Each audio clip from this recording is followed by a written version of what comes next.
এই রানী বালিকা যেন মরুচারিণী, পল্লীর প্রান্তর বন মনোহারিণী। এই রানী বালিকা যেন মরুচারিণী, পল্লীর প্রান্তর বন মনোহারিণী। ছুটে আসে শশা গৈরিক বরণী, ছুটে আসে শশা গৈরিক বরণী, বালুকার নিগা তরঙ্গে ঝিলমিলি ঝিলমিলি ঢেউ তুলে এসে যায়। তরঙ্গে ঝিলমিলি ঝিলমিলি ঢেউ তুলে এসে যায়। 29 বছরের প্রফেসর হয়ে আমি কিনা একটা 17 বছর মেয়েকে বিয়ে করব, যে সম্পর্কে আমার ভাতিজিও হয়। ও গড, আন্টি তুমি সজ্ঞানে আছো তো? বিয়ের আসরে দাঁড়িয়ে নূরজাহান চৌধুরীর দিকে তাকিয়ে ক্ষোভ ও বিস্মিত কণ্ঠে বলে উঠল বারিশ। নূরজাহান চৌধুরী বিচলিত হলেন না একটু। আন্টি নয়, দাদিমা বলো। আজ থেকে আমি তোমার দাদি শাশুড়ি। তুমি এই বাড়ির মেয়েকে বিয়ে করতে এসেছো, এই বাড়ির মেয়েকেই বিয়ে করবে। আমার মেয়ে বিয়ের আসর থেকে পালিয়ে এসে তো কি হয়েছে, আমার বড় ছেলের মেয়েকে বিয়ে করবে। ব্যাস, কথা এখানেই শেষ।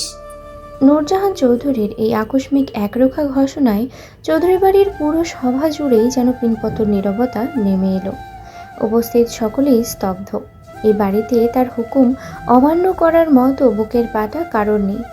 কিন্তু এবার আর চুপ থাকতে পারলেন না ঝিলমিলের বাবা আলতাফ চৌধুরী। তিনি মেয়ের ভবিষ্যতের কথা ভেবে প্রতিবাদী কণ্ঠে বললেন, না মা, আমি আমার এটুকু মেয়েকে এই ছেলের সাথে কিছুতেই বিয়ে দেব না। তোমার মেয়ের শাস্তি তুমি আমার মেয়েকে দিতে পারো না?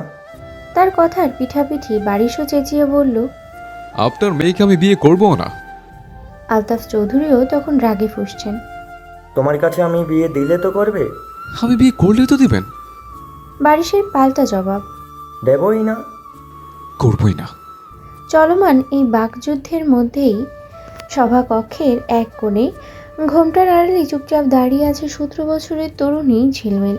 বিয়েটা হওয়ার কথা ছিল তার ফুপি দিঘির সাথে। সে তার থেকে 5 বছরের বড়। সব ঠিকঠাকই ছিল, কিন্তু বরের বাড়ির লোক আসার পরপরই দিঘি উধাও। তাই দিদিমা তাকে জোর করে এই বিয়ের শাড়ি পরিয়ে প্রস্তুত করে এনেছেন। ঝিলমিলের এক পাশে দাঁড়িয়ে আছে তার মা নাজমা চৌধুরী, আর অন্য পাশে বান্ধবী ইরান।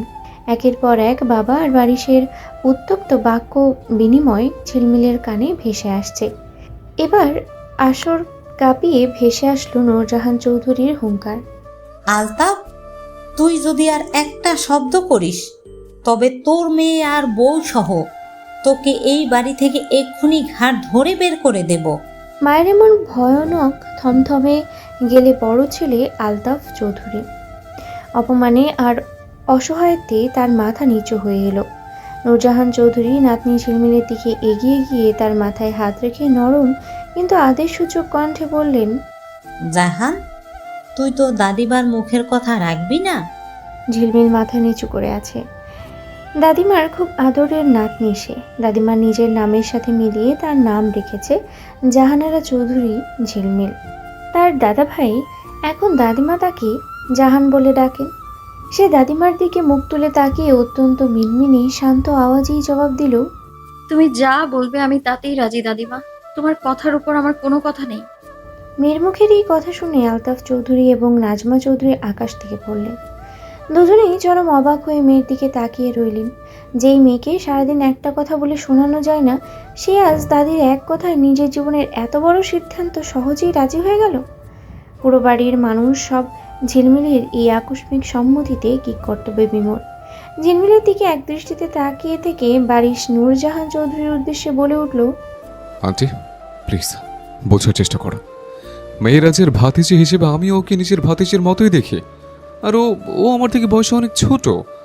আমি কোনো অবুঝ বাচ্চার ফিটের মুখে তার দায়িত্ব নিতে এখানে আসেনি। আমার পক্ষে বিয়ে করা কোনোভাবেই সম্ভব না। হ্যাঁ মা, বারিশ আর ঝিলমিল কিভাবে কি? ওদের মধ্যে তো কোনো ম্যাচই নেই। বন্ধুর পক্ষ নিয়ে মায়ের দিকে তাকিয়ে কিছুটা দ্বিধাবোধ নিয়ে আকাশ থেকে পড়ল। সে নূরজাহান চৌধুরীর ছোট ছেলে, ঝিলমিল তার বড় ভাইয়ের মেয়ে। অন্যদিকে বারিশ তার ছোটবেলার বেস্ট ফ্রেন্ড। ছেলের এমন অযাচিত মন্তব্যে মুহূর্তেই জ্বলে উঠলেন নূরজাহান চৌধুরী। নিজের ছোট ছেলের দিকে কঠোর দৃষ্টিতে তাকিয়ে বললেন, আমাকে নিয়ম শেখাতে এসো না আকাশ। বারিশের সঙ্গে ঝিলমিলের বংশীয় বা রক্তের কোনো সম্পর্ক নেই। আর আমি বারিশের বাবা এবং ভাইয়ের সাথে কথা বলেছি, তাদের কোনো আপত্তি নেই। মায়ের কঠোর জবাবে আকাশ দমে গেলেও বারিশ দমবার পাত্র নয়। সে নিজের অবস্থানেই অনড়। আমি একজন প্রফেসর, আরও মাত্র স্কুলের গণ্ডি পার হওয়া একটা বাচ্চা মেয়ে। আমি কোনোভাবেই বিয়েতে রাজি হতে পারছি না। I am so sorry aunty. বারিশের এই ক্রমাগত প্রত্যাখ্যান এবার নূরজাহান চৌধুরীর ধৈর্যের বাঁধ ভেঙে দিল। তিনি বারিশের মুখোমুখি এসে দাঁড়ালেন। মেয়ে পালিয়ে যাওয়ার পরপরই সে বারিশের বাবা চঞ্চল শেহরিয়ারকে সব কিছুই জানান, সাথে নিজের সিদ্ধান্তও জানালো। তার এই বিয়েতে আপত্তি নেই, তবে ছেলেকেও তিনি জোর করবেন না। তাই চুপচাপ দাঁড়িয়ে আছেন বারিশের বাবা।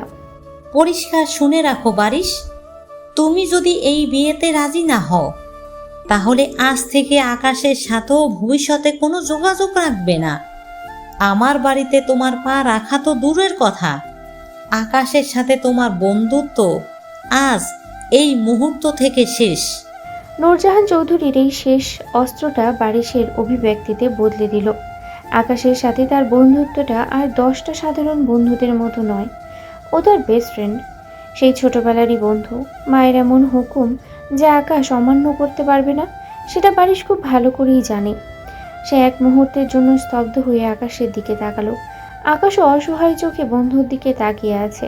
বারিশের কাঁধে একটা হাত রেখে গলার আওয়াজ যতটা সম্ভব নিচু করে মিনতির স্বরে বলল, রাজি হয়ে যা না দোস্ত, ঝিলমিলি তো, একটু মানিয়ে নিস প্লিজ। আজ থেকে না হয় তুই আমাকে চাচ্চু বলে ডাকিস। আমি তো ওর চাচা শ্বশুর হওয়ার জন্য মনে প্রাণে প্রস্তুত। তাও তুই এই বিয়েটা ভাঙিস না রে ভাই। বধূর এমন অসহায় আত্মসমর্পণ দেখে বারিশের রাগ গিয়ে এবার বিস্ময়ে পরিণত হলো। সে অবিশ্বাস্য চোখে আকাশের দিকে তাকিয়ে রইল। বারিশের বাবা সহ বড় ভাই সবাই তাকে বোঝালো, তবুও রাজি হতে চাইছে না। ঝিলমিল ঘুমটার আড়াল থেকেই ইরানের বাহুতে চিমটি কেটে মৃদু আওয়াজে বলল, এই রাবিশটা বেশি বেশি করছে। আমি কিন্তু একটা কিছু বলেই ফেলবো। চুপচাপ শুনে যা, রাজি না হয়ে যাবে কই? ইরান বলল। বলতে না বলতে ইরানের কথা ফলে গেল। ঝিলমিলের কানে ভেসে এলো বারিশের অনিচ্ছাকৃত সম্মতির বাক্য। বারিশ অত্যন্ত বিরক্তিতে মুখটা বাঁকিয়ে এক দীর্ঘশ্বাস ফেলে নূরজাহান চৌধুরীর দিকে তাকিয়ে বলল, ওকে আন্টি, আমি রাজি। শুধুমাত্র তোমার মুখের দিকে তাকিয়ে তোমার সম্মান বাঁচাতে আমি এই বিয়েতে রাজি হচ্ছি।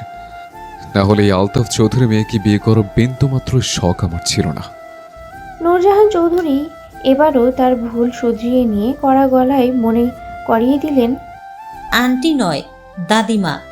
বারিশ দাঁত কিরমির করে বলল, ওকে দাদিমা। আলতাফ চৌধুরী এবার রেগে মেগে কিছু একটা বলতে চাইলেন, কিন্তু তার স্ত্রী তাকে থামিয়ে দেন।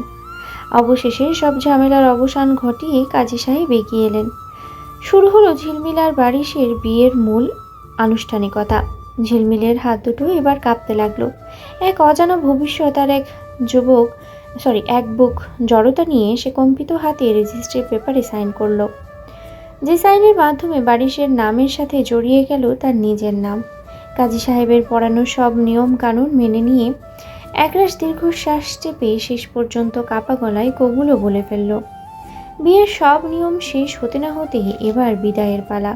নূরজাহান চৌধুরী এগিয়ে এসে ঝিলমিলের ডান হাতটা টেনে নিয়ে বারিশের শক্ত হাতের উপরে রাখলেন। দুজনের হাত একত্রে করে দিয়ে বারিশের উদ্দেশ্যে বললেন, ওকে দেখে রেখো, ওর দায়িত্ব আজ থেকে তোমার হাতে। নিয়ে যাও এবার। দাদিমার মুখে নিয়ে যাও শব্দটা শুনতেই ঝিলমিলের যেন আকাশ থেমে পড়ল। কোথায় যাবো আমি দাদিমা? নূরজাহান চৌধুরী নাতনির এমন অবুঝ প্রশ্নে বললেন, কেন? স্বামীর সাথে স্বামীর বাড়িতে। আজ থেকে ওটাই তোমার আসল ঠিকানা। মানে কি? ঝিলমিলের চোখ দুটো এবার গোল গোল হয়ে গেল। সে রীতিমতো ভড়কে গিয়ে বলল, তুমি তো বলেছিলে জাস্ট কবুল বলে বিয়ে হয়ে যাবে। বাড়ি ছাড়ার কথা তো তুমি বলনি আমায়। বিয়ে হলে কি কেউ নিজের ঘরে থাকতে পারে রে ভাই? দাদিমার কথায় ঝিলমিল আহাম্মক বনে গেল। হ্যাঁ, তার এই বিয়েতে সম্পূর্ণ মত ছিল, কিন্তু এত কিছু তো ভাবেনি। সে না চাইতেও ধীরে ধীরে মাথা উঁচু করে তাকালো পাশে দাঁড়িয়ে থাকা বারিশের দিকে। লোকটাকে দেখার জন্য মাথাটা একটু বেশি উঁচু করতে হলো তাকে, কারণ সে উঁচু জুতো পরেও বারিশের কাঁধ অব্দি পৌঁছাতে পারেনি। বিয়ের শেরওয়ানিতে বারিশকে গ্রিক মূর্তির মতো সুদর্শন আর ভয়ানক সুন্দর লাগছিল। তার সিল্কি চুলগুলো মাঝখানে সিঁথি করে দুই পাশে ছড়িয়ে আছে, কিন্তু পাশে দাঁড়ানো পুরুষটির দীর্ঘদেহী পেশিবহুল চওড়া কাঁধ আর ধারালো চোয়ালের গভীর বারিশের পাশে নিজেকে বড্ড অসহায় মনে হলো ঝিলমিলের। বিশেষ করে বারিশের শান্ত গম্ভীর চোখের স্থির চাউনিটা ওর দিকে আসতে পুরো শরীর অস্বস্তিতে শিউরে উঠল। লোকটাও এক দৃষ্টিতে নিচের দিকে তাকিয়ে আছে, ঠিক তার দিকেই। কেমন গম্ভীর রসহীন চাহনি, যেন চোখের দৃষ্টি দিয়েই আস্ত গিলে খেয়ে ফেলবে ঝিলমিলকে।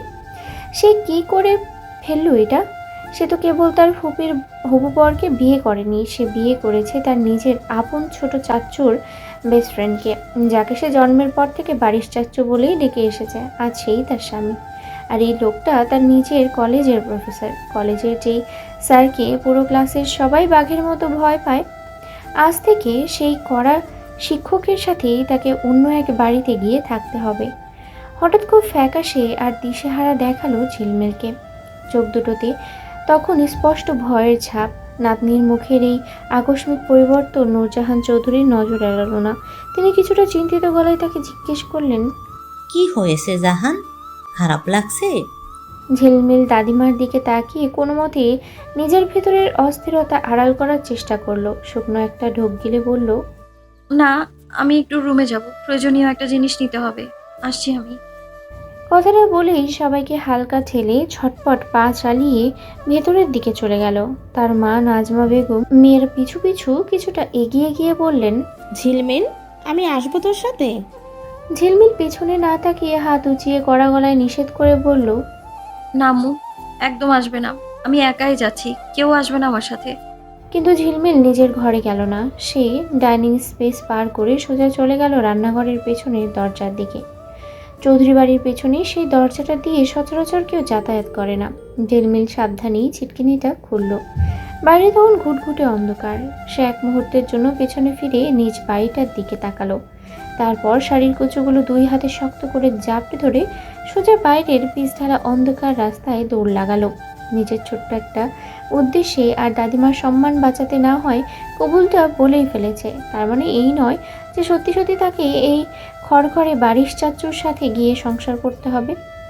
চাচ্চু তো চাচ্চুই, তার উপরে আবার কলেজের খিটখিটে স্যার। ক্লাসে যে অ্যাসাইনমেন্ট একটু দেরি করে জমা দিলে কাচুমাচু করে দাঁড়িয়ে থাকতে হয়, তার সাথে এক ঘরে এক ছাদের নিচে থাকা অসম্ভব। তার চেয়ে এই রাতের অন্ধকারেই পালিয়ে যাওয়া ভালো। বেশ কিছুক্ষণ কেটে গেল, কিন্তু ঝিলমিল আর ফিরে এলো না। এলো তো এলোই না। বরযাত্রীরা সব অধৈর্য হয়ে উঠেছে। বান্ধবী এতক্ষণ ধরে নিখোঁজ থাকা দেখে ইরানের মনে কেমন এক খটকা লাগলো। সেই স্থির থাকতে না পেরে দ্রুত পায়ে ঝিলমিলের ঘরের দিকে গেল, কিন্তু রুমে পা রাখতেই চোখ তার চড়ক গাছ। পুরো ঘর ফাঁকা, কোথাও কেউ নেই। ইরান আর এক মুহূর্ত দেরি না করে হন্ততন্ত হয়ে দৌড়ে ড্রয়িং রুমে ফিরে এসে হাঁপাতে হাঁপাতে বলল, দাদিমা, সর্বনাশ হয়েছে, ঝিলমিল রুমে কোথাও নেই। ব্যাস, চৌধুরী বাড়িতে যেন বজ্রপাত হলো। বাড়ির চাকর বাকর থেকে শুরু করে সবাই চারিদিকে খোঁজাখুঁজি শুরু করে দিল। ছাদ, বারান্দা, ওয়াশরুম সব জায়গায় খোঁজা শেষ, কিন্তু ঝিলমিলের কোনো হদিস মিলল না। হঠাৎ রান্নাঘরের দিক থেকে একজন জানালো পেছনের দরজা খোলা। সবাই ছুটে গিয়ে দেখলো বাইরের অন্ধকার রাস্তায় পড়ে আছে ঝিলমিলের মাথার খোপার কিছু জুঁই ফুল। দাদিমা নূরজাহান চৌধুরী সোফায় ধপ করে বসে পড়লেন। আলতাফ চৌধুরী আর নাজমা বেগম নিজেদের কপাল চাপড়াতে লাগলেন। ফুপুর পথ ধরে 17 বছরের নাতনি ঝিলমিলও আজ এই বিয়ের আসর থেকে পালিয়েছে। মাঝখানে দাঁড়িয়ে থাকা বারিশের চেহারাটা সত্যিই তখন দেখার মতো। তার চোখ মুখ রাগে অপমানে বিস্ময়ে লাল হয়ে গেছে। উপস্থিত বরযাত্রী আর আত্মীয় স্বজনের ফিসফিসানি তখন তুঙ্গে। চৌধুরী বাড়ির মেয়েরা যে এভাবে একের পর এক বরকে কাঁচকলা দেখিয়ে পালাবে তা কেউ কল্পনাও করতে পারেনি। একই বিয়ের আসরে একই দিনে একে একে দুজন মেয়ে বারিশের সাথে এই কাণ্ড করলো। একজন প্রফেসর হিসেবে তার আত্মসম্মানে এর চেয়ে বড় আঘাত আর কী হতে পারে? আকাশ নিজের বন্ধুর এই অপমানিত আর বিধ্বস্ত দশা দেখে অত্যন্ত অপরাধী মতো করে বারিশের একদম কাছে গিয়ে দাঁড়ালো। বন্ধুর কাঁধে হাত রেখে সান্ত্বনা দেওয়ার ভাষায় কিছু একটা বলতে চাইলো, দোস্ত আসলেও তো ছোট মানুষ। কিন্তু আকাশকে কথা শেষ করতে দিল না বারিশ। সে ঝটকা মেরে আকাশের হাতটা নিজের কাঁধ থেকে সরিয়ে দিয়ে পরে পুরো ড্রয়িং রুম কাঁপিয়ে চিৎকার করে বলে উঠল, হোয়াট আ ব্লাডি জোক! যাকে বিয়ে করতে এলাম সেও পালালো, যাকে বিয়ে করলাম সেও পালালো। আগে জানলেই বালের বিয়ে করতে আসতাম না। গায়ে শেরওয়ানির বোতামগুলো ছিঁড়তে ছিঁড়তে হন হন করে বেরিয়ে গেল নিজের গাড়ির ড্রাইভারের সিটে গিয়ে বসল। ইঞ্জিন স্টার্ট দিতেই আকাশ দৌড়ে এসে জানলার কাছে দাঁড়িয়ে আতঙ্কিত গলায় ডাকলো, পারিস, কোথায় যাচ্ছিস তুই? বারিশ গাড়ির জানালা নামায়। চোখ দুটো তার আগুনের মতো জ্বলছে, চোয়াল শক্ত। দোয়া কর তোর ভাতিজে যেন আমার হাতে ধরা না পড়ে। আজ ওর কপালে কি আছে আমি নিজেও জানি না। গাড়ি থামা, ও ছোট মানুষ, একটা ভুল করে ফেলেছে। পারিস, শুনছিস? আকাশ বলল, is this a dam game to her? নিজে বিয়েতে মদ দিয়ে পালিয়ে এমন এমন নাটক করা মানে কি? সেই কৈফিয়ত আজ আমি ওর কাছ থেকে আদায় করিয়ে ছাড়বো। আকাশকে আর কিছু বলার সুযোগ না দিয়েই চলে গেল বারিশ। যাকে বিয়ে করতে এসেছে এবং যাকে বিয়ে করেছে দুজনেই পালিয়ে গেল। প্রফেসরের সিস্টেমে নিশ্চিত ঘাবলা আছে। আকাশকে কল করার পর বিয়ের আসরের আশেপাশের গুনগুন করা এমন কথা কানে ভেসে আসতেই মেজাজ দ্বিগুণ চওড়া হলো বারিশে। রাগ করে সে কল কেটে দিয়েছে, কিন্তু ওপাশ থেকে আকাশ নাছরবান্দার মতো বারংবার রিং করেই যাচ্ছে। বিরক্তিতে বারিশ ফোনটাই বন্ধ করে দিল। গাড়ির স্টিয়ারিং হুইলটা শক্ত মুঠিতে চেপে ধরে সে এক্সেলেটরে জোরেই পাড়া দিল। ফাঁকা রাস্তায় গাড়ি এখন ঝড়ের গতিতে ছুটছে। দাঁতে দাঁত চেপে স্টিয়ারিংয়ের একটা জোরে থাপ্পড় মেরে বারিশ ক্ষিপ্ত গলায় গর্জে উঠে পড়ল, পুরো পরিবারটা একটা ফ্রড। হাকের জানতে তো বিয়ের আগে পালিয়েছে, আর তুমি নাচতে নাচতে বিয়ের বিপরীতে বসে কবুল বলে তারপর ঢ্যাং ঢ্যাং করতে করতে পালালে। I will not spare you Jhilmil. এই অপমানের শেষ আমি দেখিয়ে ছাড়বো। গাড়ির স্পিড মিটারের কাঁটা আরও উপরে উঠছে। বাড়ির স্টিয়ারিংয়ের শক্ত চাপ দিয়ে নিজেকে শান্ত করার চেষ্টা করছে, কিন্তু মাথার ভেতরে লোকজনের ফিসফিসানিগুলো কিছুতেই থামছে না। ঠিক তখনই হেডলাইটের আলোয় সামনের রাস্তায় পরিচিত অবয়ব ভেসে উঠল। শুরু হলো বারিশের চোখ দুটো। সাথে সাথেই সে ব্রেক কষেই গাড়ি থামালো। গাড়িটা ঠিক ঝিলমিলের গা ঘেঁষেই থেমে যায়। হঠাৎ গাড়ির মুখোমুখি হয়ে ঝিলমিল থমকে দাঁড়ায়, কিন্তু বারিশের গাড়িটা চিনতে পেরে তার চোখ জোড়া ভয়ে বড় বড় হয়ে গেল। এক সেকেন্ডও নষ্ট না করে সে উল্টো ঘুরে আবার মরিয়া হয়ে দৌড় দিল। ঝিলমিল! বারিশের গলা দিয়ে একটা হুঙ্কার বেরিয়ে আসে। সে দ্রুত গাড়ির দরজা খুলে বের হয়ে এসে প্রচণ্ড ক্ষিপ্রতায় ঝিলমিলের পিছু নেয়। পালাবে যখন বিয়ে করলে কেন আমায়? দাঁড়াও বলছে, ধরতে পারলে ঠ্যাং ভেঙে দেবো তোমার। বারিশ দৌড়াতে থাকা ঝিলমিলের পিছু ছুটতে ছুটতেই বলছে, বউ সাজার জন্য বিয়ে করেছি, সংসার করার জন্য নয়। ঝিলমিল দৌড়াতে দৌড়াতেই বলল। ভারী শাড়ি গয়না নিয়ে যতটুকু সম্ভব দৌড়াচ্ছিল। বাড়ির অনেকটা দূরেও সে চলে গিয়েছিল। ভেবেছিল একটা বাস বা ট্রেন পেলেই আপাতত দূরে কোথাও চলে যাবে। স্টেশনের কাছাকাছিও চলে গিয়েছিল সে, কিন্তু যার জন্য পালাচ্ছিল সেই এসে সামনে ধরা দিল। তুমি কি দাঁড়াবে? ধরতে পারলে খুব বাজে অবস্থা করবো আমি তোমার। ঝিলমিল এসব কিছুই শুনছে না। সে নিজের সবটুকু শক্তি ঢেলে দৌড়াচ্ছে। শাড়ি পরে দৌড়ানোর কারণে শাড়িটা খুলে খুলে যাচ্ছিল। সে উঁচু করে রাখা শাড়ির কুচি ছেড়ে দুই হাতে বুকে জড়িয়ে দৌড়াতে লাগলো। আর ঠিক তখনই বাধ্য বিপত্তি। পায়ের কাছে কাপড়ের ঘের আটকে গিয়ে হুমড়ি খেয়ে পাকা রাস্তায় আছাড় খেয়ে পড়ল সে। মেয়েটার এই পতন দেখে বারিশের পায়ের গতি থেমে যায়। ঠোঁটের কোণে বিজয়ী হাসি রেখা ফুটিয়ে সে ধীর পায়ে এগোতে লাগলো ঝিলমিলের দিকে। মাটিতে বসে থাকা অবস্থাতে ঝিলমিল ভয়ে ভয়ে পেছনের দিকে সরতে লাগলো, আর বারিশ ঠিক ততটাই নিঃশব্দে এগোতে লাগলো। ঝিলমিল আরও পেছায়, লোকটা আরও এগোয়। এভাবেই কতক্ষণ চলতে থাকে। তারপর ঝিলমিল আচমকাই উঠে আবারও দৌড় লাগানোর প্রস্তুতি নেয়। আমাকে ধরা এত সহজ না। এতটুকু বলেই বেচারি ঘুরে দৌড় দিতে গিয়ে পথের ধারে এক কারেন্টের খাম্বার সাথে সজোরে ধাক্কা খায়। কয়েক মুহূর্তের জন্য চারপাশটা যেন তার চোখের সামনে ঘুরতে লাগলো। মাথার ভেতরে যেন এক ঝাঁক ঝিঝি পোকা ডেকে উঠল। কপালটা ততক্ষণে বেশ ভালোভাবেই ফুলে উঠেছে। ঝিলমিল জানতো আজ রাতে তার কপালে আরও দুর্ভাগ্য আছে, কিন্তু এই কারেন্টের খাম্বারটা যে ঠিক এই সময়েই তার পথ আগলে দাঁড়াবে তা ভাবেনি।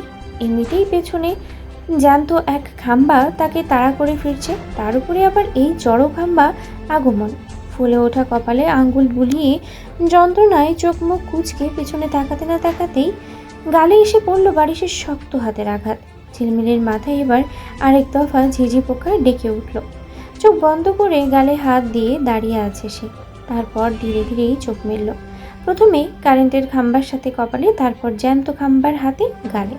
পরপর দুইটা আঘাতে অনিচ্ছাকৃত মেয়েটার চোখ দিয়ে জল গড়িয়ে পড়ল। বারিশ নিজের মাঝারি সাইজের লম্বা চুলগুলো কপাল থেকে সরিয়ে দিয়ে বলল, তুমি কি নিজ দায়িত্বে ভদ্রভাবে গাড়িতে গিয়ে বসবে নাকি আমি ব্যবস্থা করব?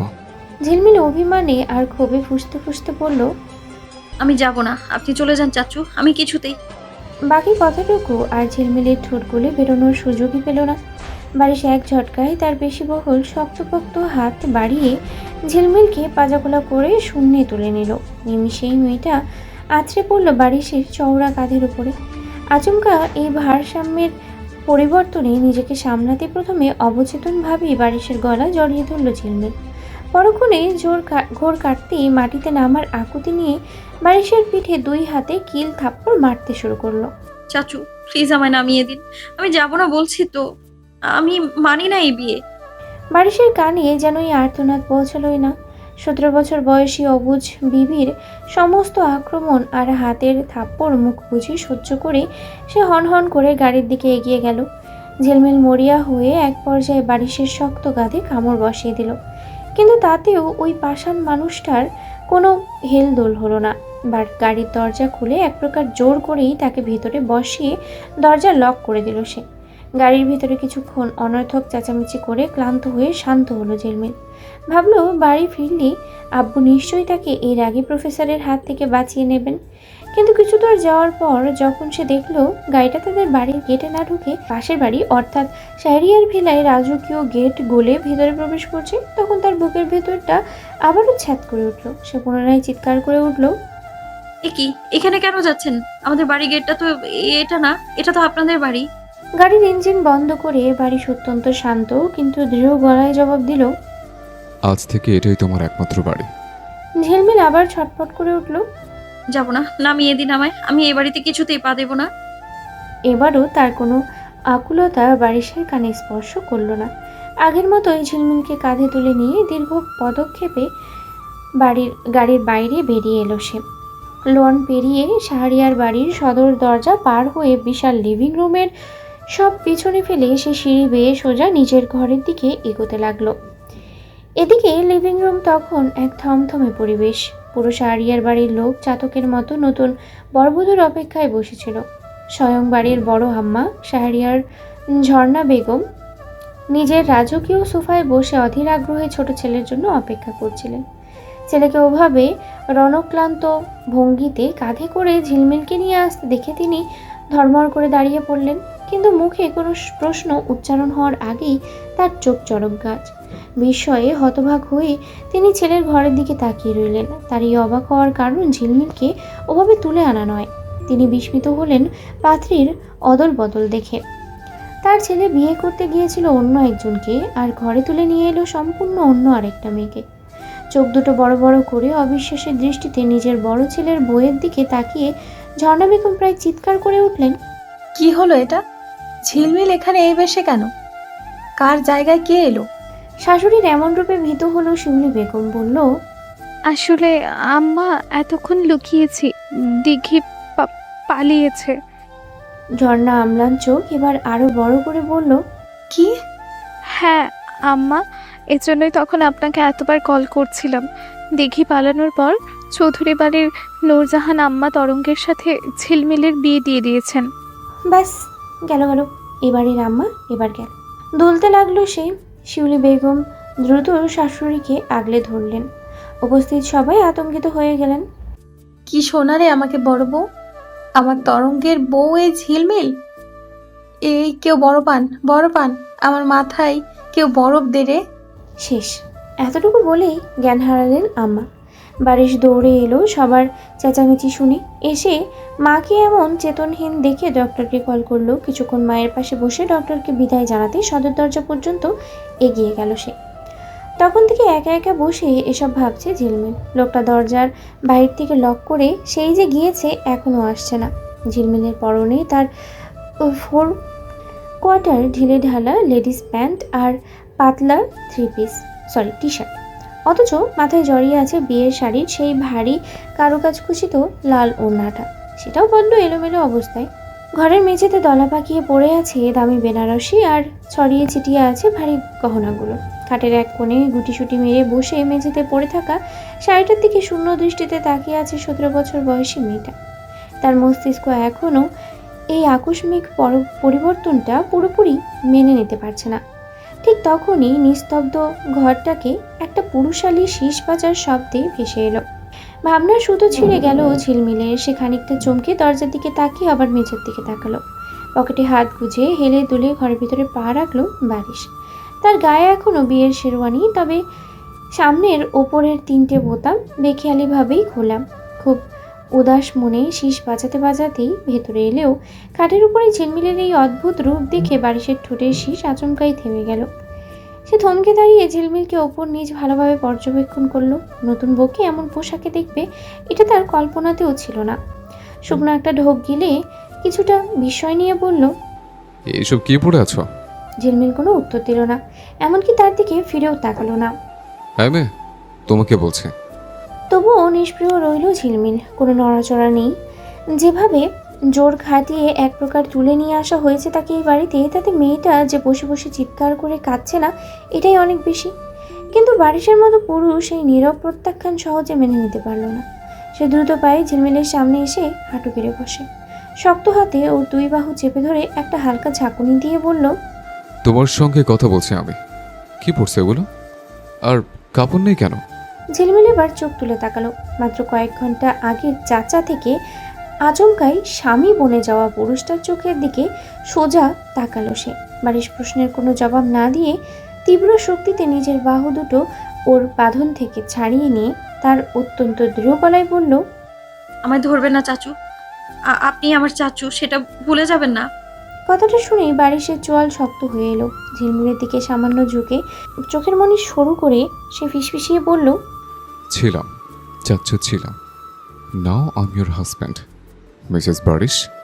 শুনেও কেমন গা গুলিয়ে উঠল ঝিলমিলের। এই লোক তার চাচ্চুর বেস্ট ফ্রেন্ড, তার প্রতিবেশী, পাশাপাশি বাসা তাদের। বাড়ি শুধু তার চাচ্চুর বেস্ট ফ্রেন্ড না, তার চাচ্চুর আত্মাই বলা যায়।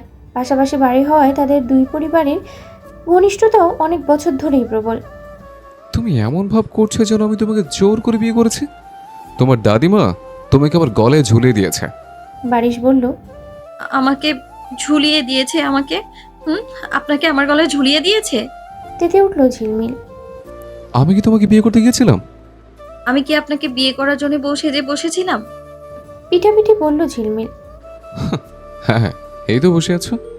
বারিশ কপট হেসে ঝিলমিলের মাথায় থাকা লাল দোপাট্টার দিকে ইশারা করে বলল।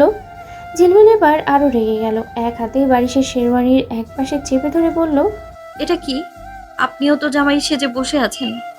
বারিশ খুব উদাস ভঙ্গিতে বলল, আমি তো তোমার জন্য সাজিনি, কিন্তু তুমি আমার জন্য সেজেছ। সাজিনি, সাজানো হয়েছে। জোর গলায় বলল সে। যাই হোক, সাজানো হলেও সেটা আমার জন্য হয়েছে, কিন্তু আমি তো তোমাকে বিয়ে করতে যাইনি। আমিও তো পালিয়ে গিয়েছিলাম, কেন নিয়ে এলেন আমায়? ঝিলমিল বলল, যখন পালিয়েছো তখন আমাদের বিয়ে হয়ে গেছে। তুমি আমার বউ হয়ে গেছো, বারিশের বউ।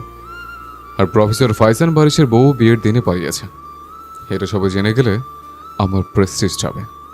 নাহলে তোমাকে ধরে আনার কোনো ইচ্ছে ছিল না আমার। নিজেকে প্রফেসর দাবি করতে লজ্জা করছেন আপনার? সে ভদ্রতা আছে আপনার মধ্যে? কলেজে সবাই যেদিন আপনার আসল মুখোশ জানবে সেদিন দেখব প্রেস্টিজ কিভাবে ধরে রাখেন। আমার সেখানে ভালো প্রফেসর হওয়ার ইচ্ছেও নেই। যে কারণে আমি সেখানে গিয়েছিলাম সেটা খুব ভালো এগোচ্ছে। তুমি বরং তোমার বাবার চিন্তা করো। আমার বাবার সাথে আপনার কিসের এত শত্রুতা? হ্যাঁ, বারিশ অবাক হওয়ার মতো করে বলল, শত্রুতা কেন থাকবে? সে আমার একমাত্র শ্বশুর, আমার একটা মাত্র বউয়ের একটা মাত্র বাবা। ঝিলমিলের থতনিতে আঙুল বলিয়ে বলল। অদ্ভুত ঠেকল ঝিলমিলের। মুখ ঘুরিয়ে অন্য পাশে নিল। বারিশ ওর মুখে আবারও নিজের দিকে ঘোরালো। ঝুঁকে আরও কাছে গেল, চোখ বোলালো আবারও অষ্টাদশীর সর্বাঙ্গে। সব খুলে ফেলেছ, মাথার এটা করোনি কেন? মাথায় থাকা দোপাট্টার দিকে তাকিয়ে বলল। অনেক চেষ্টা করেছি খোলার। বারিশ নিজেই এবার সেটা খোলার জন্য ঝিলমিলের মাথায় হাত রাখলো। বাধা দিল না ঝিলমিল, সে এটা খোলার জন্য অনেকক্ষণ নিজে নিজেই যুদ্ধ করেছে। বারিশ এইটা খুলতে খুলতে ঝিলমিলের দিকে আরও বেশি ঝুঁকলো। ঝিলমিল যত পেছাচ্ছে সে ততই ঝুঁকে যাচ্ছে। অবশেষে খুলতে সক্ষম হয়, কিন্তু তবু বারিশ সেভাবেই থেমে বলল। আজ আমাদের বাসর রাত। হঠাৎ এমন বাক্যে জমে গেল ঝিলমিল। বারিশের দিকে তাকিয়ে থাকলো বড় বড় করে, তারপর খানিকটা আতঙ্কিত গলায় বলল। আপনি ঠিক আছেন তো বারিশ চাচু? What the hell? চাচ্চু বলে মুড নষ্ট করছো কেন? কিসের মন? বারিশ কিছু বলল না, সে সোজা চলে গেল ওয়াশরুমে। পোশাক পাল্টে এসে কোনো ভূমিকা ছাড়াই গম্ভীর গলায় বলল। বই বের করো, পড়তে বসো। ঝিলমিল স্তব্ধ হয়ে গেল। তার মনে হলো সে বোধহয় ভুল শুনেছে। অবিশ্বাস্য গলায় শুধালো। কি বললেন? তোমার না কিছুদিন পর এক্সাম, পড়তে বসো এক্ষুনি। ঝিলমিলের ভেতরের জেদটা আরো চাড়া দিয়ে উঠল। পারবো না, আমায় দয়া করে আমার বাসায় রেখে আসুন। আব্বু নিশ্চয়ই এতক্ষণে স্ট্রোক করে অসুস্থ হয়ে পড়েছেন। বারিশের ঠোঁটের কোণে আবার সেই কুটিল হাসিটা ফুটে উঠল। সে শীতল গলায় বলল। মাত্র তো শুরু, ওনার সুস্থ থাকার দিন এবার শেষ। ঝিলমিল এই কথার অন্তর্নিহিত অর্থ বোঝার আগেই বারিশ তাকে আর কোনো কথা বলার সুযোগই দিল না। বুকশেলফ থেকে ওর ক্লাসের কয়েকটা মোটা মোটা বই এনে ধপাস করে টেবিলের উপরে রাখলো। তারপর সেগুলো ঝিলমিলের সামনে বাড়িয়ে দিয়ে বলল। এক্ষুনি পড়তে বসো, নাহলে মারবো। ঝিলমিলের চোয়াল ঝুলে গেল। এই লোকটা বলে কি? বাসরাতে বউকে মারার হুমকি দিচ্ছে। সে ফুঁসে উঠে বলল। কি মারবেন আমায়? গায়ে হাত তুলবেন আমার? অত্যন্ত দৃঢ় আর শক্ত গলায় বলল বারিশ। ঝিলমিল নড়াচড়া না করে ওভাবেই বসে রইল দেখে বারিশ এবার সিংহের মতো উচ্চস্বরে ধমকে উঠল। হঠাৎ সেই চেনা প্রফেসরের রাগী ধমকে ঝিলমিল ভেতর থেকে কেঁপে উঠল। আর কোনো তর্ক না করেই সে কাঁপা কাঁপা হাতেই বইয়ের পাতা মেলল। রাগ আর ক্ষোভে সে ইচ্ছে করে বইয়ের পাতাগুলো এলোমেলোভাবে উল্টাতে লাগলো, যেন খুব মনোযোগ দিয়ে পড়ছে এমন একটা ভাব ধরল। বারিশর কাণ্ড দেখেও কিছু বলল না। সে কিছুক্ষণ ঝিলমিলের দিকে তাকিয়ে থেকে আবার কি একটা মনে করে রুমের বাইরে চলে গেল। বারিশ রুম থেকে বের হতেই ঝিলমিলের দম যেন ফিরে এলো। সুযোগ হাতছাড়া না করে সে তড়িঘড়ি করে বিছানায় পড়ে থাকা নিজের ফোনটা হাতে নিল। বান্ধবী ইরানকে কল দেয় সে। ওপাশ থেকে কলটা রিসিভ হতেই ঝিলমিলকে কোনো কথা বলার সুযোগ না দিয়ে ইরান ঝাঁঝিয়ে উঠল। এই নাটকির নাতি, তুই পালালি কেন শুনি? এত নাটক কই থেকে আসে তোর? তখন তো এত কিছু ভাবিনি। আমি নিজে জালে নিজেই ফেসে গিয়েছি। আমায় উদ্ধার কর বোন। আমি কিভাবে চাচুকে বিয়ে করলাম? ও মাই গড আল্লাহ, সে আমার কলেজের স্যার। ছি ছি, তুই জানিস উনি আমায় পড়তে বসিয়েছে। বাসরাতে খাম্বা স্যার আমায় পড়তে বসিয়েছে। কেঁদে দিল ঝিলমিল। কি তাই বলে পড়তে বাসাল? হ্যাঁ, বাসরাতে সবার জামাই বউকে অন্য কিছু বলে, আর আমার জামাই বলে বই খুলতে।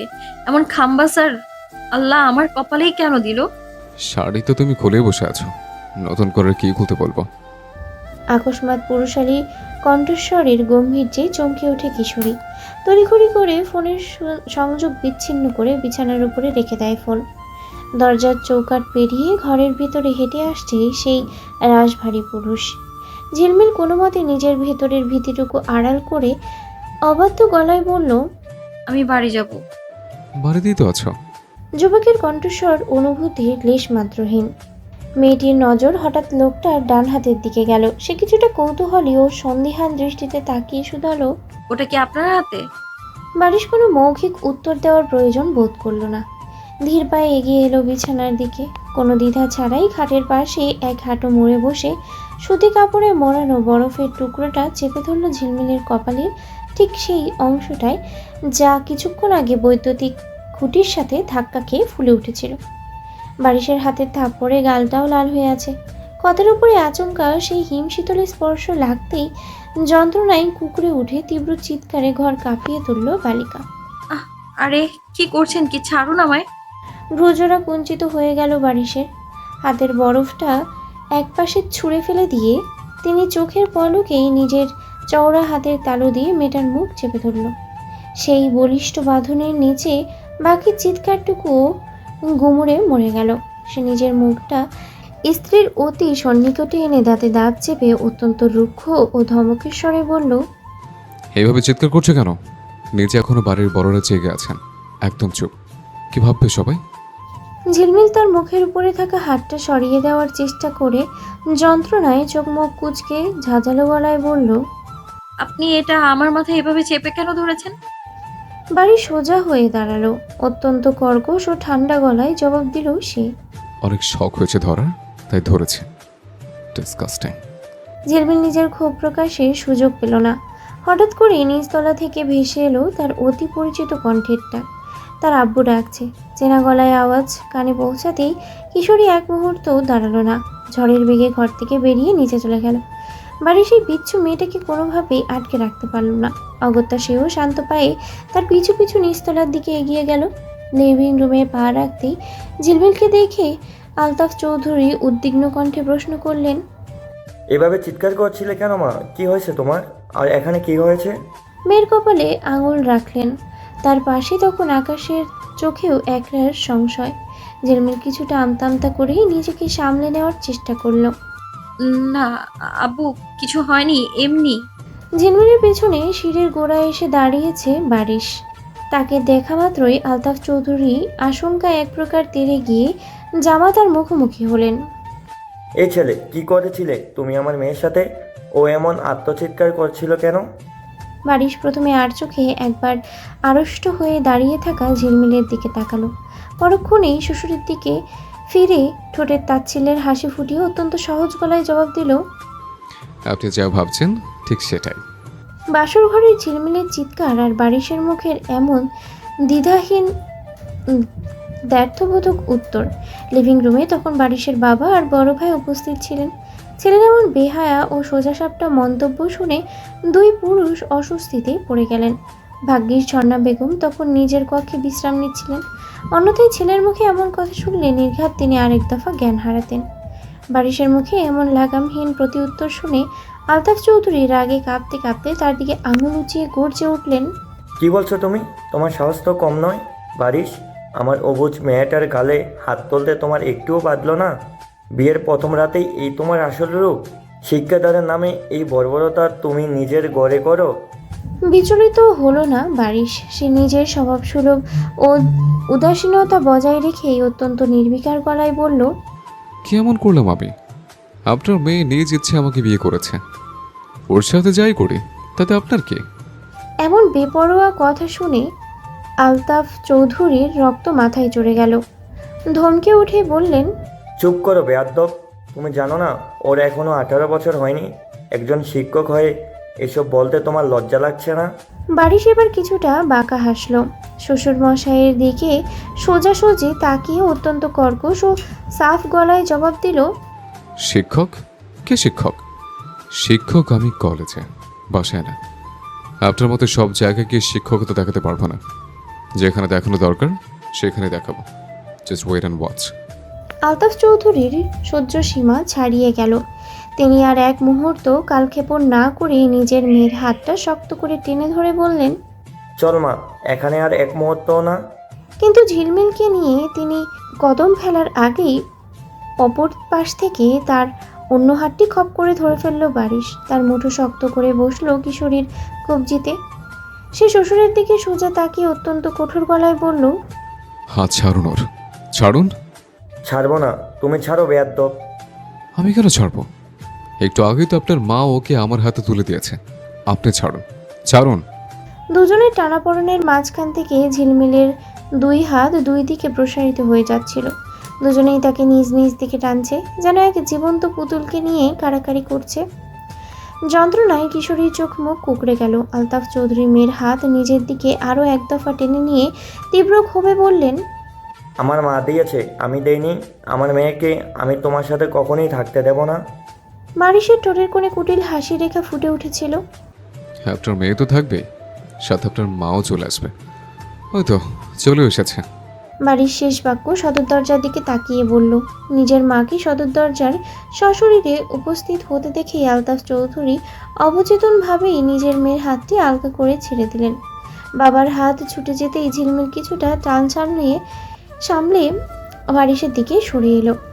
নূরজাহান চৌধুরী তীক্ষ্ণ দৃষ্টিতে আলতাফ চৌধুরীকে দেখছে। চশমাটা ঠিক করতে করতে তিনি ধীর পায়ে এগিয়ে এলেন। তার গম্ভীর রাজকীয় চলচলনের সামনে ড্রয়িং রুমের বাকি সবাই তখন নিশ্চুপ।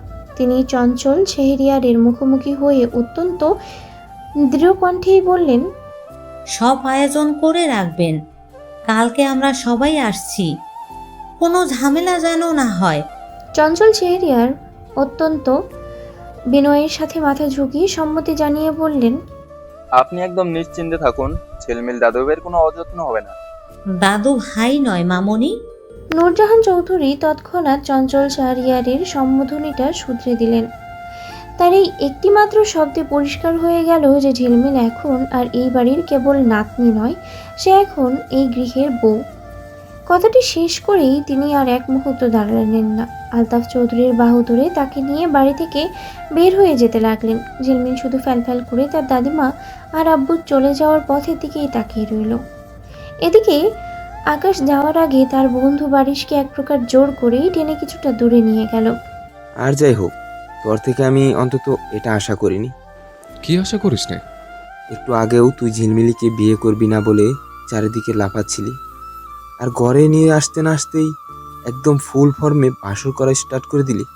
সি সি সি, চাচা শ্বশুর হিসেবে তোকে এসব কথা বলতেও আমার নিজের লজ্জা লাগছে। বারিশ এক মুহূর্তের জন্য আকাশকে দেখলো, তারপর খুব বিরক্তি নিয়ে বলল, মাথা ঠিক আছে তোর? ওসব কিছু হয়নি। হয়নি মানে?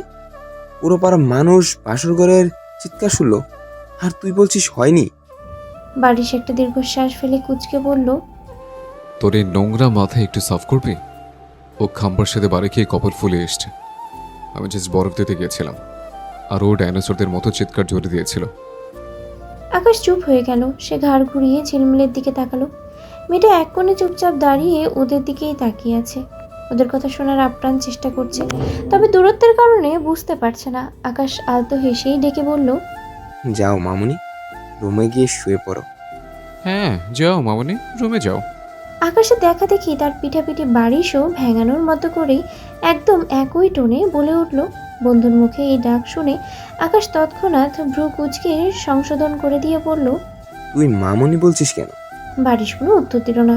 সে উল্টে আকাশের হাতটা শক্ত করে ধরে সদর দরজার দিকে টেনে নিয়ে যেতে যেতে ইচ্ছে করে বেশ উচ্চস্বরে বলল, ও সরি, যাও শোনো, রুমে যাও, কিন্তু ঘুমিয়ে পড়ো না জানো, আমি আসছি এক্ষুনি। বারিশের এই মাঝরাতে গলা উঁচিয়ে এত জোরে কথা বলার একমাত্র উদ্দেশ্য ছিল বাইরের আলতাফ চৌধুরীকে শোনানো, এবং নিজের সেই উদ্দেশ্য সে সফলও হলো। গেটের কাছে পৌঁছানোয় আলতাফ চৌধুরীর কানে এই ইঙ্গিতপূর্ণ বাক্যটি পৌঁছাতেই তার কান মাথা গরম হয়ে উঠল। কিন্তু পাশে দাঁড়িয়ে থাকা কড়া মেজাজের মা নূরজাহান চৌধুরীর কারণে শেষমেশ আর ফিরে এসে ছেলেটাকে কিছু করতে পারলেন না। অগত্যা ক্ষোভ উগড়ে দিয়েও তাকে চলে যেতে হলো। এদিকে ড্রয়িং রুমে দাঁড়িয়ে থাকা ঝিলমিল এখনও চোখ পাকিয়ে বারিশের বাইরে যাওয়ার পথের দিকেই তাকিয়ে আছে। অবাক হওয়ার আর নতুন কিছু নেই। এই লোকটা বরাবরই আস্ত অসভ্য আর নির্লজ্জ। সে রুমে যাওয়ার আগে পুরো বাড়িতে চোখ বোলালো যেন কাউকে খুঁজছে, তবে চোখের সামনে দেখতে না পেয়ে চলে গেল। আপনি না আমার প্রফেসর, আমি আপনার সাথে একই বিছানায় শুতে পারবো না। এক বিছানায় শুতে না পারলে পরের টেবিলে গিয়ে পড়তে বসো। বারিশ নিজের ঘড়িটা টেবিলের উপরে রাখতে রাখতেই অত্যন্ত নির্বিকার মুখে জবাব দিল। ঝিলমিল কপাল কুঁচকে রাগি চোখে তাকালো বারিশের দিকে, গাল ফুলিয়ে বলল, পড়তে বসবো কেন? রাত 2টো বাজে, এটা কি পড়ার সময়? শার্টের হাতা গুটাতে গুটাতে ঘুরে তাকালো যুবক। ভ্রুজোড়া সামান্য উঁচিয়ে বলল, তাহলে কিসের সমস্যা? ঘুমানোর সময়। ঝিলমিল জোর দিয়ে বলল, তাহলে ঘুমাও। সেটাই তো বললাম, আপনার সাথে আমি এক বিছানায় শুতে পারবো না। ঝিলমিল আবার নিজের যুক্তিতে ফিরে এলো। আমি তো বললাম, শুতে না পারলে টেবিলে গিয়ে পড়তে বসো। বারিশও ঘুরে ফিরে আবার সেই একই কথাতেই আসছে। ঝিলমিলের বিরক্তির মাত্রা ছাড়ালো। ঝিলমিল কিছু না বলেই বারিশের দিকে চুপচাপ তাকিয়ে রইল। তার চোখ মুখের অভিব্যক্তিই বলে দিচ্ছে মনে মনে সে বারিশকে কতটা চিবিয়ে খেয়েছে। লোকটার সেদিকে পাত্তা না দিয়ে বিছানার চাদরটা টেনে একটু ঠিকঠাক করে আরাম করে শুতে শুতে বলল, হয় চুপচাপ এসে শুয়ে পড়ো, নয়তো গিয়ে পড়তে বসো, আমি ঘুমালাম। ঝিলমিল পা ঠুকে রাগে গজগজ করতে করতে বলল, একটাও করব না আমি। না আপনার পাশে ঘুমাবো আর না পড়তে বসবো, আমি মেঝেতে ঘুমাবো। আমার ঘরের মেঝেতে ইঁদুর দৌড়ায়। চোখ দুটি ছানা বড়া হয়ে গেল ঝিলমিলের। আতঙ্কে উঠে বলল, কি? হ্যাঁ, একটু পরেই দল বেঁধে আসবে। বাড়ির পাশ ফিরে শোয়ার জন্য কোলবালিশটা টেনে নিতে নিতে বেশ আয়েসি টোনেই যোগ করলো, ওদের সাথে ঘুমোতে চাইলেই মেঝেতে শুয়ে পড়ো, ওরা অনেক ভালো, তোমাকে ঠাকুমার ঝুলি শোনাতে শোনাতে ঘুম পাড়িয়ে দেবে। ইঁদুরের নাম শুনে ঝিলমিল আর এক সেকেন্ডও মেঝেতে দাঁড়িয়ে থাকার সাহস পেল না। সে ভয়ে আর ঘেন্নায় এক লাফে ধপাস করে পড়ার টেবিলের উপরেই উঠে বসল।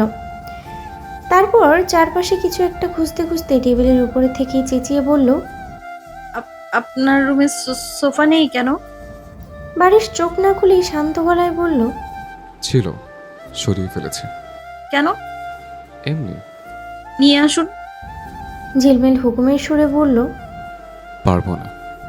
মেয়েটা একটু চুপ থেকে পুরো ঘর চোখ বোলালো। অন্ধকার মেঝেটার দিকে তাকাতেই তার গা শিউরে উঠল। ইস, এইসব সে ভয় যতটা না পায় তার চেয়ে বেশি লাগে ঘৃণা।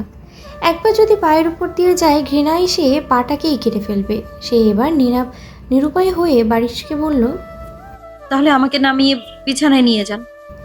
বারিশ এবার ঘুরে পেছনের দিকে তাকালো। রুমের আবছা আলোয় সে দেখল ঝিলমিল পড়ার টেবিলের উপরে কুটিসুটি মেরে পা মুড়ে বসে আছে। দৃশ্যটা দেখে সে যেমন অবাক হলো, তেমনি তার ভেতরে হাসি পেয়ে গেল। তবে মুখে সেই ভাবটা প্রকাশ করলো না। কি হলো, নিয়ে যান। বারিশকে চুপ থাকতে দেখে ঝিলমিল আবারও বলল, কেন, তোমার পা নেই? হেঁটে আসো। না, আমি আমি আর এই মেঝেতে পা রাখবো না। ছি, আপনার ঘরে এত নোংরা, আমাদের বাসায় কখনো ইঁদুর আসে না। মুখ বাঁকালো মেয়েটা। বারিশ এক হাত মাথার নিচে দিয়ে বালিশে হেলান দিয়ে বলল, আমাদেরও আসেনি, কিন্তু আজ থেকে আসবে। আপনি কি আমাকে বিছানায় নিয়ে যাবেন? ঝিলমিল রেগে গিয়ে শেষবারের মতো জানতে চাইল, না, পারবো না। নিজের পায়ে হেঁটে আসো। আর তুমি না বললে আমার পাশে ঘুমাবে না, তো টেবিলেই ঘুমাও। আবার চোখ বন্ধ করে ফেলল লোকটা। ঝিলমিল গলা উঁচিয়ে বলল, আচ্ছা, তাহলে আমি আবারও চিৎকার করছি। ধরফর করে বিছানায় উঠে বসলো বারিশ। বলল, চিৎকার করবে কেন? আমি তোমার সাথে কিছু করেছি? হ্যাঁ, এই তো ইঁদুরের ভয় দেখিয়ে টেবিলে ঘুমোতে বলছেন, সবাইকে ডেকে বলে দেব আমি। বেশ চড়া সুরেই হুমকি দিল। বারিশ বেগতিক দেখে একটু নরম হয়ে বলল, আচ্ছা, আসবে না ইঁদুর, ওরা আরো পরে আসবে, তুমি নেমে আসো। অসম্ভব, আপনি এসে আমায় নিয়ে যান। আমি কিভাবে নেব? কোলে নেবেন? ঝিলমিল অত্যন্ত স্বাভাবিক ভঙ্গিতে বলল, যেন এটাই একমাত্র সমাধান। পারবো না, আমি তোমাকে কোলে নিতে গেলে এখন। বারিশের বাক্যটা মাঝপথেই আটকে গেল। এখন কি? ঝিলমিল জানতে চাইল। বারিশ ঝিলমিলের আপাতমস্তক একবার দেখল। এলোমেলো চুলে একটি এই সাধারণ টি শার্ট আর প্যান্টে মেয়েটাকে এই আবছা আলোয় অদ্ভুত মায়াবী লাগছে। সে চট করে চোখ সরিয়ে নিয়ে বলল, কিছু না, আমার থেকে দূরে থাকো। দূরেই থাকবো, আমাকে শুধু বিছানায় নিয়ে বসিয়ে দিন। আরে বাবা, আসবে না ইঁদুর, নেমে আসো তো। বিরক্ত হলো যুবক।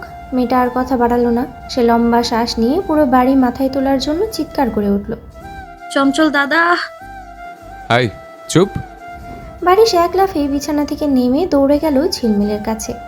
এক হাত দিয়ে শক্ত করে ঝিলমিলের মুখ চেপে ধরে দাঁতে দাঁত চেপে বলল, হায় মা, তুই কোলে আয়, তো চেঁচাস না।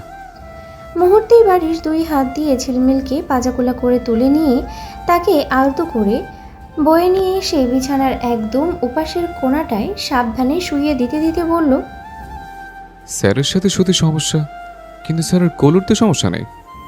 ঝিলমিল এসব না শোনার ভান করেই চাদর দিয়ে নিজেকে পুরোপুরি ঢেকে ঘুমিয়ে পড়ল। বারিশ একটা দীর্ঘশ্বাস ফেলে বিছানায় নিজের অংশটায় গিয়ে শুয়ে পড়ে। হাত বাড়িয়ে সে চাদরটা নিভিয়ে দেয়। তার চোখের ঘুম উড়ে গেছে। পাশে শুয়ে থাকা মেয়েটির চাদরে ঢাকা অবয়বটার দিকে তাকিয়ে সে বাকি রাতটুকু ওপাশ এপাশ করেই কাটিয়ে দিল। শত চেষ্টা করেও সে আর ঘুমাতে পারল না। দিঘি কোথায়? নূরজাহান চৌধুরী গম্ভীর কণ্ঠে প্রশ্নটি ছুড়ে দিলেন তার ব্যক্তিগত অ্যাসিস্ট্যান্ট তাহসিনকে। ছেলেটা মাত্রই ঘুমিয়ে পড়েছিল, চোখে এখনো ঘুমের রেশ লেগে আছে। এই বিশাল বাড়িটিতে তার থাকার ব্যবস্থা। তাহসিন আমতা আমতা করে বলল, আমি সত্যি জানি না আম্মা। গত কয়েকদিন ধরে ওকে আমি তোমার সাথে একটু বেশি কথা বলতে দেখেছি। নূরজাহান চৌধুরীর তীক্ষ্ণ চোখ জোড়া তাহসিনের মুখের উপরে স্থির হলো। তাহসিন মাথা নিচু করে চুপ করে রইল। সে আসলেই জানে না দিঘি কোথায় গেছে, আর জানলেও নূরজাহান আম্মার সামনে দাঁড়িয়ে মিথ্যে বলার সাহস বা ইচ্ছে কোনোটাই তার নেই। জানলে সে কখনোই তার থেকে এই কথা লুকাতো না। আমাকে বলো তাহসিন, ও কোথায়? জানলে অবশ্যই আমি আপনাকে জানাতাম আম্মা। তাহসিন বিনীত কিন্তু দৃঢ় গলায় মাথা নিচু করেই বলল। কিছুক্ষণ ঘরের ভেতরে ভারী এক নীরবতা বিরাজ করল। নূরজাহান চৌধুরী তার চশমাটা ঠিক করতে করতেই একটু চুপ করে তাকিয়ে রইলেন তাহসিনের দিকে। সম্ভবত তাহসিনের সততা যাচাই করে নিলেন, এরপর দীর্ঘশ্বাস ফেলে বললেন, আচ্ছা যাও, ও যোগাযোগ করলে সঙ্গে সঙ্গে আমাকে জানাবে। জি আম্মা, অবশ্যই জানাবো। বলেই তাহসিন উল্টো পায়ে নূরজাহান চৌধুরীর ঘর থেকে বের হয়ে এলো। করিডোর ধরে নিচে নেমে সে নিজের রুমে গিয়ে ঢুকলো। দরজাটা আটকে দিয়ে বিছানায় বসার পর সে পকেট থেকে ফোনটা বের করলো। স্ক্রিনটা অন করে কিছু পুরনো মেসেজের দিকে কিছুক্ষণ তাকিয়ে রইল। এরপর দীর্ঘ একটা শ্বাস টেনে ফোনটা বালিশের পাশে রেখে সে লাইটটা নিভিয়ে দিয়ে আবারও চোখ বন্ধ করে ঘুমিয়ে পড়ার চেষ্টা করলো। মধ্যরাত পেরিয়ে গেছে অনেক আগেই। পুরো বাড়ি নিঝুম, কিন্তু আলতাফ চৌধুরীর চোখে ঘুমের একটু রেশও নাই। তিনি বিছানায় শুয়ে ছটপট করছেন আর বারবার দীর্ঘশ্বাস ফেলছেন। তার আর তার স্ত্রী নাজমা বেগমের মাঝখানে শুয়ে আছে 3 বছরের ছোট্ট ছেলে জিহান। গোলগাল ফর্সা মুখটা ফুলিয়ে একটা হাত বাবার গায়ের উপরে তুলে দিয়ে সে একদম নিশ্চিন্তে ঘুমাচ্ছে। স্বামীর এই অস্থিরতায় জিহানের ঘুমের যেন ব্যাঘাত না ঘটে, তাই পাশে শুয়ে থাকা নাজমা বেগম এবার একটু বিরক্ত হলেন। নাজমা বেগম উঠে বসে সাবধানে জিহানের গায়ের উপর থেকে হাতটা সরিয়ে কাঁথাটা টেনে দিলেন। তারপর স্বামীর দিকে তাকিয়ে হালকা ধমকের সুরে জানতে চাইলেন, কি ব্যাপার, এপাশ ওপাশ করছো কেন? মেয়ের চিন্তায় কি আজ সারা রাত না ঘুমিয়ে কাটাবে? তোমার জন্য এবার ছেলেটার ঘুম ভেঙে যাবে তো।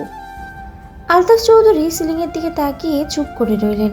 নাজমা বেগম একটু নরম হয়ে বললেন, এত টেনশন করার কি আছে বলো তো? বিয়ে তো হয়েছে, কোনো অঘটন তো ঘটেনি। আল্লাহ কপালে রেখেছিলেন, তাই হুট করে সব কিছু এভাবে হয়ে গেল। এখন এসব চিন্তা বাদ দিয়ে ঘুমাও তো। আলতাফ চৌধুরী এবার ছেলের মাথায় আলতো করে হাত বুলিয়ে খুব ভারী দীর্ঘশ্বাস ফেলে উঠে বসলেন। এসির দিকে তাকিয়ে চিন্তিত গলায় বললেন, অন্য কারোর সঙ্গে বিয়ে হলে আমার এত টেনশন হতো না। নাজমা, তুমি এই ছেলেকে চেনো না? চিনবো না কেন? তোমার প্রিয় ছাত্র ছিল। নাজমা বেগমকে কথা শেষ করতে না দিয়েই আলতাফ চৌধুরী তিক্ত স্বরে বলে উঠলেন, ও শুধু আমার ছাত্র না, ও আমার নিজের হাতে বড় হয়েছে। আমার সেই স্কুল ছাত্র। ও যখন স্কুলে ছিল তখন থেকেই আমার জীবন যৌবন একদম শেষ করে দিয়েছিল। আমি খুব ভালো করে জানি ওর ভিতর বাইরে কেমন। এমনিতেই সবার সামনে নিজেকে এমনভাবে দেখাবে যেন ও খুব ভদ্র, সভ্র, দুনিয়ার সবচেয়ে ভালো মানুষ। কিন্তু ও হলো চরম লেভেলের একরোকা একটা ছেলে। ও আমাকে এত জ্বালিয়েছে যে ওর কারণে শিক্ষকতাই ছেড়ে দিয়েছি আমি। আল্লাহ জানে আমার মেয়ে এই ছেলের সাথে কিভাবে থাকবে। আমি খুব শীঘ্রই ওদের ডিভোর্সের ব্যবস্থা করব। পাগল হয়ে গেছো? যে পরিস্থিতিই হোক আল্লাহ ওদের এক করেছেন। তুমি এসব কথা আর মুখেও আনবে না। তুমি বুঝবে না, ঘুমাও। আচ্ছা আলো আধারিতে ঘরটা তখনও আচ্ছন্ন। বারিশের চোখে এমনিতেও ঘুম ছিল না, ঘুম আর আসবেও না তার। সে উঠে বসলো, বিছানা থেকে নেমে এসে পাশে থাকা তরুণীর দিকে তাকালো। মেয়েটা একদম নিশার হয়ে ঘুমাচ্ছে। সে ওর পাশে গিয়ে দাঁড়িয়ে গম্ভীর গলায় ডাকলো, ওঠো। ওপাশ থেকে কোনো সারা শব্দ নেই। মানবী তখনও গভীর ঘুমেই মগ্ন। ঝিলমিল, বারিশ খানিকটা ইতস্ত করে হাত বাড়িয়ে মেয়েটার উপরে থাকা পাতলা চাদরটা সরিয়ে দিতে চাইল, কিন্তু পরক্ষণে কি ভেবে হাতটা গুটিয়ে আনে। মনে এক ধরনের দ্বিধা কাজ করছিল ওর। কিন্তু তখনই তার মনে পড়ে গেল মেয়েটা এখন আর কেউ নয়, তার বিবাহিত স্ত্রী। নিজের স্ত্রীর উপর তো তার পূর্ণ অধিকার আছে। এই ভাবনাটা আসতেই সে নিজের মনকে শক্ত করে এক ঝটকায় চাদরটা সরিয়ে দিল। চাদরটা সরতেই যুবকের চোখের পলক থমকে গেল। বুকটা কেঁপে উঠল অচেনা স্পন্দনে। ঘুমের ঘোরে ছটপট করায় মেয়েটার টি শার্ট আর প্যান্টের কিছুটা গুটিয়ে ওপরে উঠে গেছে। রুমের মৃদু আলোয় নিমিষেই দৃশ্যমান হলো মেয়েটার ফর্সা মসৃণ পেট আর নিটোল হাঁটুর অংশ। বাড়ির শক্তপোক্ত মানুষ হলেও রক্ত মাংসের মানুষ। না চাইতেও তার চোখ জোড়া সেই অনাবৃত শুভ্র ত্বকের উপরেই আটকে রইল। সে এক অদ্ভুত ঘোরের মধ্যে তলিয়ে যাচ্ছিল। হৃৎপিণ্ডের গতিটা আচমকায় অবাধ্য হতে চাইল তার। গলাটা শুকিয়ে আসলো কেমন। বারিশ পরক্ষণে দাঁতে দাঁত চেপে নিজেকে সামলে নিয়ে দ্রুত চোখ ফিরিয়ে নিল সে। দীর্ঘশ্বাস ফেলে আর কোনো সুযোগ না দিয়ে ঘুমন্ত ঝিলমিলকে পাজাগোলা করে তুলে নিয়ে সোজা গিয়ে বসিয়ে দিল পড়ার টেবিলের চেয়ারে। ঝিলমিল তখনও ঘুমের অতল সাগরে। চেয়ারে বসানোর সাথে সাথেই সে ভারসাম্য রাখতে না পেরে অজান্তেই টেবিলে মাথা নুইয়ে ফেলল। বারিশ হাত বাড়িয়ে ওর কপালে ধরে মাথাটা টেনে সোজা করে দিয়ে বলল, সোজা হয়ে বসো। সেই হাত সরাতেই ঝিলমিল আবারও করে মাথা নুইয়ে দিল। বারিশ এবার ওর মাথা সোজা করে দেয়। মেয়েটা চোখ না খুলে আবার এলিয়ে পড়ল। বারিশ আবারও ঠিক করে দিল। এভাবে 4-5 বারের মতো মাথা সোজা করা আর নোয়ানোর খেলা চলল দুজনের মধ্যে। হুট করেই ঝিলমিলের ঘুমটা ভেঙে গেল। ধরপড় করে চমকে উঠে সোজা হয়ে বসে চোখ রগড়াতেই এদিকে ওদিকে তাকিয়ে নিজের অবস্থাটা বোঝার চেষ্টা করলো সে। বেজানা ছেড়ে সে আবার ওই কাঠে তৈরি শক্ত চেয়ারে কিভাবে এলো? সামনে দাঁড়িয়ে থাকা লোকটির দিকে তাকিয়ে সে অবাক হয়ে পড়ল। কাল রাতে আমাকে আর বিছানায় নিয়ে যাননি? মনে করে দেখো। বারিশ পকেটে হাত গুজে নির্বিকার গলায় বলল। ঝিলমিল একটু ভাবলো। হ্যাঁ, চঞ্চল দাদার নাম ধরে যখন চিৎকার দিয়েছিল তখন তো এই লোকটা তাকে কোলে তুলে বিছানায় শুইয়ে দিয়েছিল। সে চুলগুলো ঠিক করতে করতে বলল, হ্যাঁ নিয়ে গিয়েছিলেন তো, তাহলে আমি এখানে আবার কেন? আমি নিয়ে এসেছি। ভালো করেছেন, কিন্তু কেন? ঝিলমিল এখনো ঘুমের ঘোরেই ঝুমাচ্ছে। চোখ দুটো ঠিকঠাক খুলতেও পারছে না। পড়তে বসো। লোকটার বলা এই দুটি মাত্র শব্দ যেন ঝিলমিলের মাথায় বজ্রপাতের মতো ঠেকল। 1 সেকেন্ডে তার সমস্ত ঘুম উবে গেল চোখ থেকে। বারিশ টেবিলের উপরে আঙ্গুল দিয়ে টোকা মেরে বলল, ফ্রেশ হয়ে এসে দ্রুত বই নিয়ে বসো। সকালবেলায় পড়া মাথায় ঠকে বেছে, এই সময় ব্রেন ভালো কাজ করে। ঝিলমিল একদম আহাম্মকের মতো চোখ বড় বড় করে তাকিয়ে রইল। সে টেবিলের উপরে থাকা ছোট্ট ঘড়িটার দিকে তাকিয়ে আরেক দফা ধাক্কা খেল। ভোর 4টা বাজে। এই মাঝরাতে কেউ কাউকে ঘুম থেকে তুলে পড়তে বসায়? ঝিলমিলের কাছে এটা মাঝরাতে। তার মধ্যে আজকে আরও দেরিতে ঘুমিয়েছে। রাগ দুঃখে মেয়েটার চোখে পানি চলে আসার জোগাড়। বলার মতো কোনো ভাষাই খুঁজে পেল না সে। বলল, আপনি কি ফুপিকে বিয়ে করলেও এমন করতেন? ওটা নিয়ে ভাবিনি। বারিশ খুব শান্ত গলায় জবাব দিল, তাহলে আমার সাথে এমন কেন করছেন? কেমন করছে সেটা না ভেবে চুপচাপ ফ্রেশ হয়ে বই খোলো, নয়তো আমি কি করতে পারি সেটা প্রমাণ করতে বাধ্য করো না। কাল রাতের থাপ্পড় ভুলে গেলে? আপনি আমায় হুমকি দিচ্ছেন? ওয়ার্নিং দিচ্ছি, আমি আর একবারও বলবো না। যাও ফ্রেশ হয়ে আসো। এবার একটু শক্ত গলায় বলল বারিশ।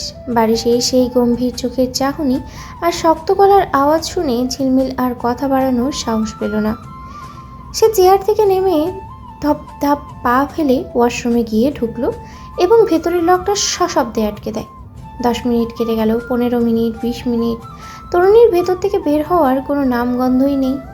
বারিশ এতক্ষণ পকেটে হাত গুছিয়ে ঘরের মাঝখানে দাঁড়িয়েছিল। এবার তার ধৈর্যের বাঁধ ভাঙল। ওয়াশরুমের দরজার সামনে গিয়ে শক্ত হাতে পরপর কয়েকটা ধাক্কা দিল সে। ভেতরের পরিস্থিতি বোঝার জন্য কান পাতে সে, তবুও কোনো সারা শব্দ নেই। মেয়েটি কি ভেতরে আবার ঘুমিয়ে পড়লো নাকি? বারিশ দরজার কড়া নেড়ে এবার ঠান্ডা গলায় হুমকি দিল, দরজা ভেঙে আমি ভেতরে গেলে কিন্তু তোমার পা দুটোও ভাঙবো। এই এক হুমকিতেই কাজ হলো বোধহয়। খট করে শব্দ করে খুলে গেল ওয়াশরুমের দরজাটা। মুখ কালো করে বের হয়ে এলো ঝিলমিল। ওর কপালে আর গালে পানির ফোঁটা ফোঁটা ছিটা লেগে আছে। বারিশ এক পলক তার কিশোরী স্ত্রীর দিকে তাকালো। সে পাশ থেকে একটা নরম তোয়ালে টেনে নিয়ে নিজের হাত বাড়িয়ে অত্যন্ত আলতো করে ঝিলমিলের মুখের পানিটুকু মুছে দিতে দিতে বলল, গুড গার্ল, যাও এবার আইসিটি বইটা বের করো। আমি কিছু ম্যাথ দিয়েছে, ওগুলো সলভ করবে। ঝিলমিল এবার বাধ্য মেয়ের মতো টেবিলের বইটা টেনে নিয়ে পড়তে বসলো।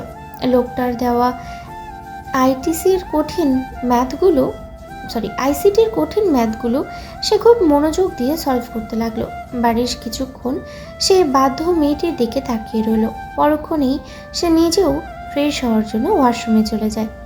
ঝিলমিল তখনও অঙ্কের গোলকধাতায় বুঁদ হয়ে আছে। ঠিক তখনই তার মনোযোগ ভাঙল নিচ থেকে ভেসে আসা একটানা কলিং বেলের শব্দে।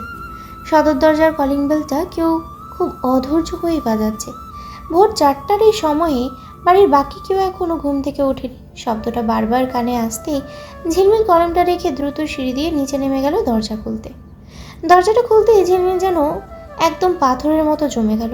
অবশেষে সে তার দেখা পেল, যার কারণে এই বাড়িতে তার পা রাখা। সে এখন তার সামনে দাঁড়িয়ে, এই বাড়ির একমাত্র নাতি শেহরিয়ার জারিফ। ঝিলমিলের সামনে দাঁড়িয়ে থাকা 20 বছর বয়সী ছেলেটি বেশ লম্বা, চিকন চাকন গড়নের। সে এখন দরজায় হালকা ভর দিয়ে ঝুঁকে আছে, চোখ দুটো লালচে আর ভারী। জারিফ তার বুঝে আসা চোখ দিয়ে খুব কৌতূহলী ও বিভ্রান্ত চোখে ঝিলমিলের দিকে তাকিয়ে রইল, যেন বোঝার চেষ্টা করছে সে আসলে বাস্তবে দেখছে নাকি নেশার ঘোরে কোনো ভুল দেখছে। জড়িয়ে যাওয়া গলায় টেনে টেনে বলল,